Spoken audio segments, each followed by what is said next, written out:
ओम प्रकाश का medical store अपने स्थान के कारण काफी पुराना और अच्छी स्थिति में था, लेकिन जैसे कि कहा जाता है कि धन एक व्यक्ति के दिमाग को भ्रष्ट कर देता है, और यही बात ओम प्रकाश जी के साथ भी घटित हुई।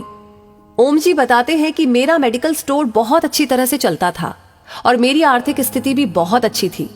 अपनी कमाई से मैंने जमीन और कुछ प्लॉट खरीदे और अपने मेडिकल स्टोर के साथ एक क्लिनिकल लेबोरेटरी भी खोल ली। लेकिन मैं यहाँ झूठ नहीं बोलूंगा कि मैं एक बहुत ही लालची किस्म का आदमी था, क्योंकि मेडिकल फील्ड में 2 गुनी नहीं बल्कि कई गुना कमाई होती है। शायद ज्यादातर लोग इस बारे में नहीं जानते होंगे कि मेडिकल प्रोफेशन में 10 रुपए में आने वाली दवा आराम से 70 से 80 रुपए में बिक जाती है। लेकिन अगर कोई मुझसे कभी 2 रुपए भी कम करने को कहता तो मैं ग्राहक को मना कर देता। खैर, मैं हर किसी के बारे में बात नहीं कर रहा हूँ, सिर्फ अपनी बात कर रहा हूँ। साल 2008 में गर्मी के दिनों में एक बूढ़ा व्यक्ति मेरे स्टोर में आया। उसने मुझे डॉक्टर की पर्ची दी। मैंने दवा पढ़ी और उसे निकाल लिया। उस दवा का बिल 560 रुपए बन गया। उस बूढ़े ने अपनी सारी जेब खाली कर दी, लेकिन उसके पास कुल 180 रुपए थे। मैं उस समय बहुत ही गुस्से में था, क्योंकि मुझे काफी समय लगाकर उस बूढ़े व्यक्ति की दवा निकालनी पड़ी थी और ऊपर से उसके पास पर्याप्त पैसे भी नहीं थे। बूढ़ा दवा लेने से भी मना नहीं कर पा रहा था, शायद उसे दवा की सख्त जरूरत थी। फिर उस बूढ़े व्यक्ति ने कहा कि मेरी मदद करो, मेरे पास कम पैसे हैं और मेरी पत्नी बीमार है, हमारे बच्चे भी हमें पूछते नहीं है। मैं अपनी पत्नी को इस तरह वृद्धावस्था में मरते हुए नहीं देख सकता। लेकिन मैंने उस समय उस बूढ़े व्यक्ति की बात नहीं सुनी और उसे दवा वापस छोड़ने के लिए कहा। यहाँ पर मैं एक बात कहना चाहूंगा कि वास्तव में उस बूढ़े व्यक्ति की दवा की कुल राशि 120 रुपए ही बनती थी। अगर मैंने उससे 150 रुपए भी लिए होते तो भी मुझे 30 रुपए का मुनाफा ही होता। लेकिन मेरे लालच ने उस बूढ़े लाचार व्यक्ति को भी नहीं छोड़ा। फिर मेरी दुकान पर खड़े एक दूसरे ग्राहक ने अपनी जेब से पैसे निकाले और उस बूढ़े आदमी के लिए दवा खरीदी, लेकिन इसका भी मुझ पर कोई असर नहीं हुआ। मैंने पैसे लिए और बूढ़े को दवाई दे दी। समय बीतता गया और साल 2009 आ गया।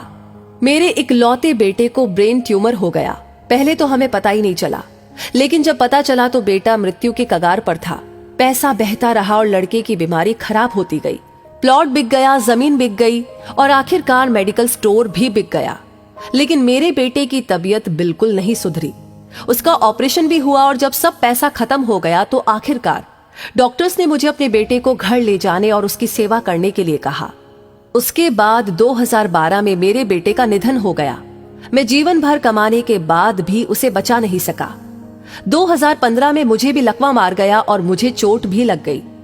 आज जब मेरी दवा आती है तो उन दवाओं पर खर्च किया गया पैसा मुझे काटता है, क्योंकि मैं उन दवाओं की वास्तविक कीमतों को जानता हूं। एक दिन मैं कुछ दवाई लेने के लिए मेडिकल स्टोर पर गया और 100 रुपए का इंजेक्शन मुझे 700 रुपए में दिया गया। लेकिन उस समय मेरी जेब में 500 रुपए ही थे और इंजेक्शन के बिना ही मुझे मेडिकल स्टोर से वापस आना पड़ा। उस समय मुझे उस बूढ़े व्यक्ति की बहुत याद आई और मैं घर चला गया। मैं लोगों से कहना चाहता हूं कि ठीक है कि हम सभी कमाने के लिए बैठे हैं, क्योंकि हर किसी के पास एक पेट है, लेकिन वैध तरीके से कमाए।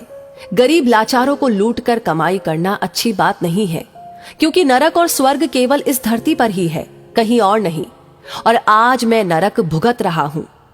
पैसा हमेशा मदद नहीं करता, हमेशा ईश्वर के भय से चलो, उसका नियम अटल है। क्योंकि कई बार एक छोटा सा लालच भी हमें बहुत बड़े दुख में धकेल सकता है।